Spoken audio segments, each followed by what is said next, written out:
passion qui a commencé par l'écriture. On a fait quelques petits cours dont on n'était pas satisfait particulièrement. Donc on s'est lancé en premier lieu dans l'écriture de Jean, en fait, il y a à peu près 8 ans de ça, directement. On a une trajectoire différente. Ouais, une trajectoire différente là-dessus. Moi, c'est vraiment... j'ai eu envie de faire du cinéma, j'avais 9-10 ans. Et depuis, ça n'a jamais... voilà, ça m'a mis 30 ans pour faire un film. Mais voilà, c'était une obsession, c'est toujours autant une obsession. Et Sandra, elle a pris le virus en cours de route. Ouais, j'ai pris du virus en cours de route, j'étais plus attirée par l'écriture à la base. C'est ça qui a fait que j'ai commencé à envisager la forme scénaristique.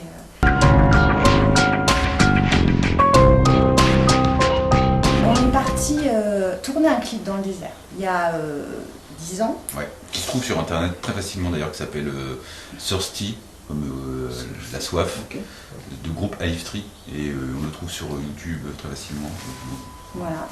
Et donc on est parti au Maroc tourner ce clip.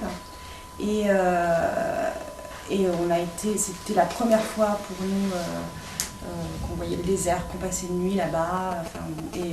Voilà, une nuit dans le désert amène beaucoup d'idées. Voilà. On a eu une tempête de sable, celle-là entièrement réelle. Et ça nous a... voilà, le désert, ça provoque des émotions à tout le monde. Il y a des gens qui peuvent détester. Le son est très particulier, puisque il n'y a aucune résonance. Et il faut s'y adapter, c'est difficile. Des gens détestent, d'autres peuvent aimer. Et nous, ça nous a mis une grande baffe. Et on a eu après l'obsession de raconter une histoire dans le désert. Donc on était fan de films de genre, on s'est dit voilà, on va... Ouais, on est parti de là. On est parti du lieu et des sensations pour trouver l'histoire. Et en rentrant, on a commencé à chercher, on avait un peu entendu parler des jeans, donc on a commencé nos recherches. On est tombé sur un poème de Victor Hugo qui s'appelle Jeans, qui est un très beau poème, et une nouvelle de Carpo, et puis une information en emmenant une autre. On s'est dit, mais ces créatures-là sont incroyables. Mais c'est quoi, voilà. Et on a construit notre scénario comme ça, petit à petit.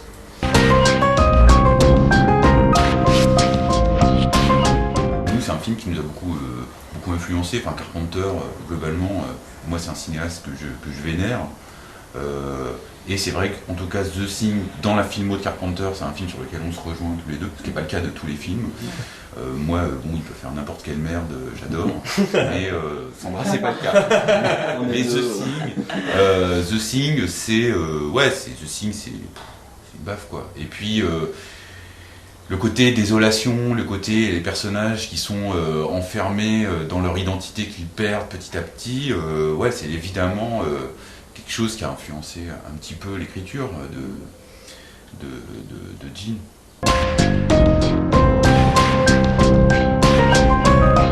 On a eu des influences conscientes et inconscientes en fait. C'est-à-dire que les gens nous disent « Ah mais il y a telle référence ». On l'a pas forcément fait exprès, mais en même temps on revendique volontiers parce qu'on est béni de ce cinéma-là. Donc on nous a fait, il y a eu The Ring aussi. Ouais, on nous a parlé de The Ring avec le personnage du fantôme. Le personnage du fantôme. Voilà. On n'y a pas forcément pensé quand on l'a fait. Et quand on nous a dit, il y a The Ring, on a dit, ah mais oui. Oui, ah mais oui.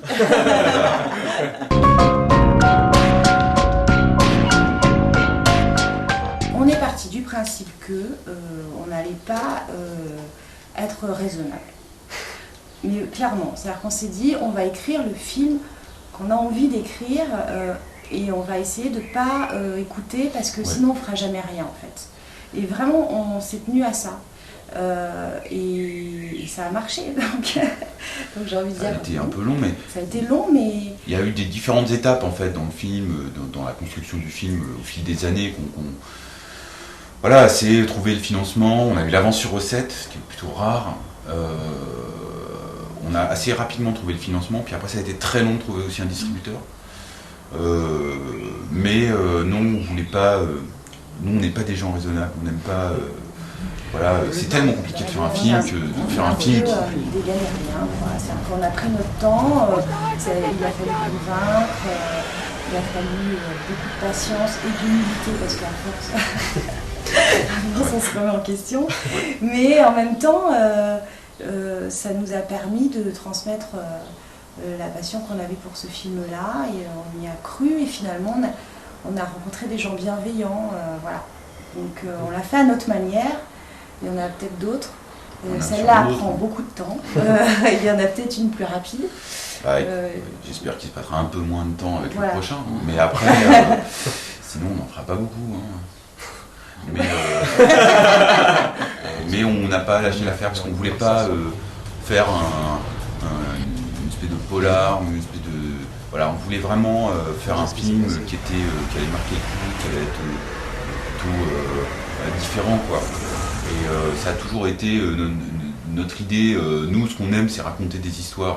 On s'en fout après et on a besoin, c'est un vrai besoin de raconter des histoires chez nous. Et Jean, c'est vrai que c'est une sorte de conte, c'est plein de choses à la fois. C'est comme ça qu'on le voulait, quoi. Alors après, on ne sait pas si on a réussi, mais malgré tout, nous, on est contents du film parce qu'on n'a pas eu des gros moyens, mais on a eu une grande liberté. On aime notre bébé, non. Voilà. Ouais. On a eu 1,9 million. C'est peu, mais les gens aimaient le scénario. Qu'ils soient producteurs, comédiens, techniciens, les gens aimaient le scénario et ils ont fait des efforts déments, quoi. On tournait sur set, on faisait des horaires de dingue, mais tout ça dans la bonne humeur, la joie et la bonne humeur. Par exemple, Cyril Raffaelli, qui est considéré comme un des meilleurs cascadeurs au monde. Il n'y a pas beaucoup de cascades dans le film, mais quand même il y en a, il y a des batailles, il a chorégraphié, il a fait entièrement ce travail gratuitement. Il a joué dans le film payé, comme tout le monde, payé mal, mais les cascades il les a fait gratos. Et voilà, si on n'avait pas eu toute cette énergie et ces gens incroyables qui nous ont aidés, on n'aurait jamais pu faire Jean. Parce que voilà, le film coûtait bien plus cher que 2 millions d'euros. Mais globalement, voilà, nous on avait aussi énormément préparé de manière à ce que ça tienne, c'est-à-dire le film était entièrement storyboardé, on a fait un travail de direction artistique qui a permis de retirer, gagner du temps, c'est-à-dire de retirer 99% des points d'interrogation, il est habillé comment, c'est quoi la couleur du décor, toutes ces des petites choses qui sont...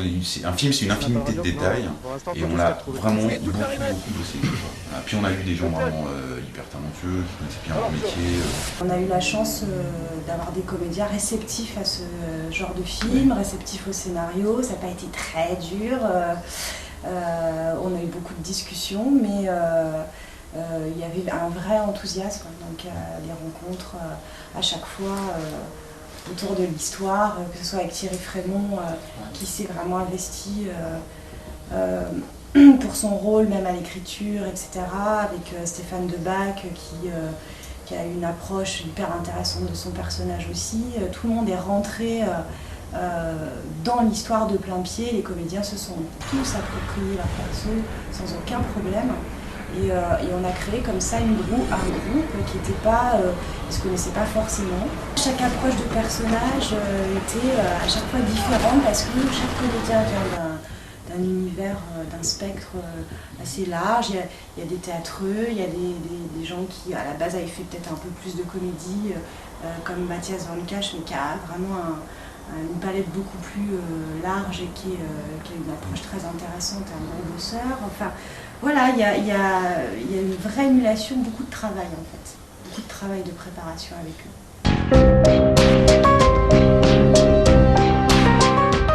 C'est effectivement, à la limite de la caricature, en fait, ce sont des gens qui sont caricaturaux. J'étais l'armée, et effectivement, ils sont exactement comme ça. Ouais. Et oui, c'est vrai que des gens ont dit c'est un peu trop, ça parle trop, c'est des caricatures et tout, mais c'en est pas en fait. Mais bon, c'est pas grave, après, chacun est libre de penser ce qu'il veut, quoi. Mais c'est vrai que ils sont comme ça, quoi. De vrai, quoi. Et c'est pas... non, t'as le chef ici? Ben non, mais la gardienne. D'accord. On a eu un conseiller militaire. Aussi, ouais, on a eu un conseiller militaire qui était mon oncle, qui est mort le jour du tournage, le premier jour du tournage. Il était malade depuis longtemps. Et il a fait la guerre d'Algérie et c'est lui qui nous a conseillé sur les grandes lignes, sur les relations entre les personnages, qui nous a fait un conseil historique dès qu'on avait un souci. On se demande. C'était notre référent. Est-ce que tu dirais ça, t'aurais pu dire ça, et puis voilà. Alors après, on n'a pas évidemment suivi tout ce qu'il nous a dit, mais oui, ça nous a beaucoup aidé. Ouais.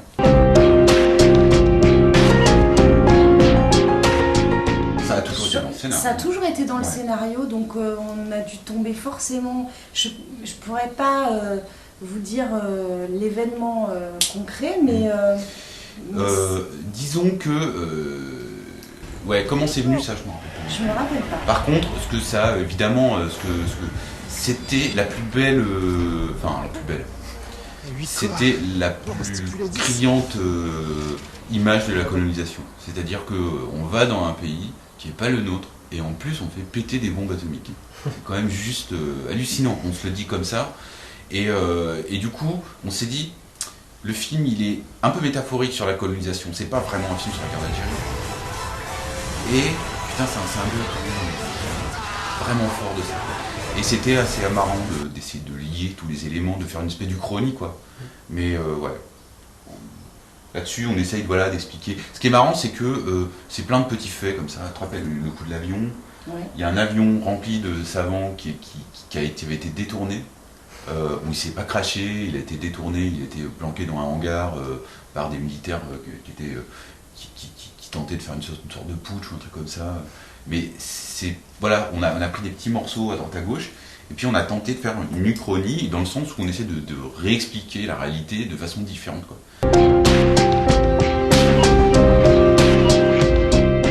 Dans l'écriture, on écrit à quatre mains, vraiment. On se répartit, on a des sensibilités différentes, donc on retravaille chacun les scènes de l'autre. Voilà. Bon, c'est un peu le bazar, mais on s'en sort. Et c'est exactement la même chose sur le tournage, c'est-à-dire qu'on se mêle. On a des préférences aussi naturelles en fait. On fait, et puis en plus on connaît, on travaille vraiment beaucoup. En amont, c'est-à-dire qu'on sait vraiment exactement tous les tenants, les aboutissants des scènes, ce qu'elles veulent dire, pourquoi on l'a fait, pourquoi elle est là à ce moment-là.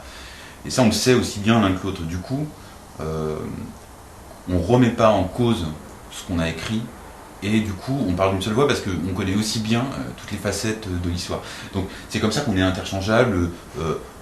Tantôt, Sandra, elle va faire de la technique, elle sera avec le cadre, elle a fait des scènes très techniques, comme par exemple Grégoire avec tous les jeans autour de lui.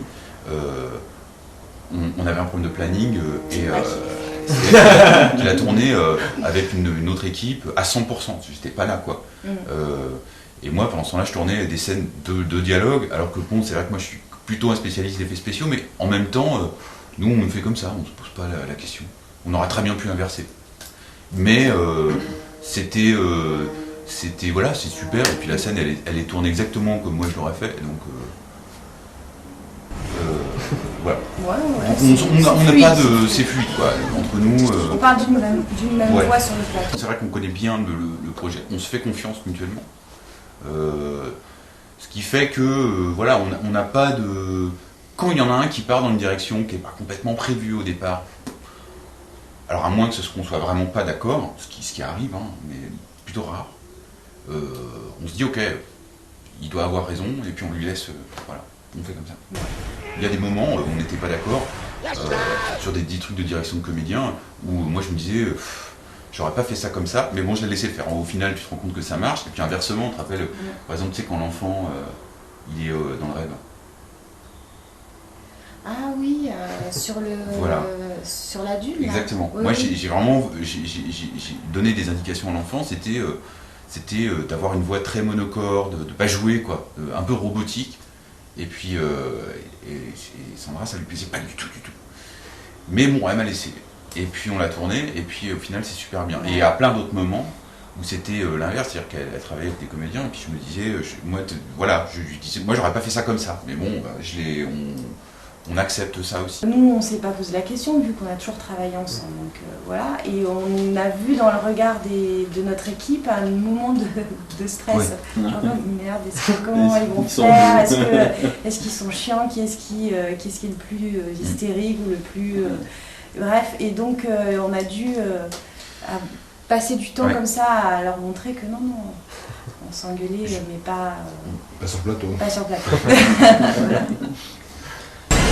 Ce sont des djinns, des habitants du désert. La plupart des gens ne les voient pas.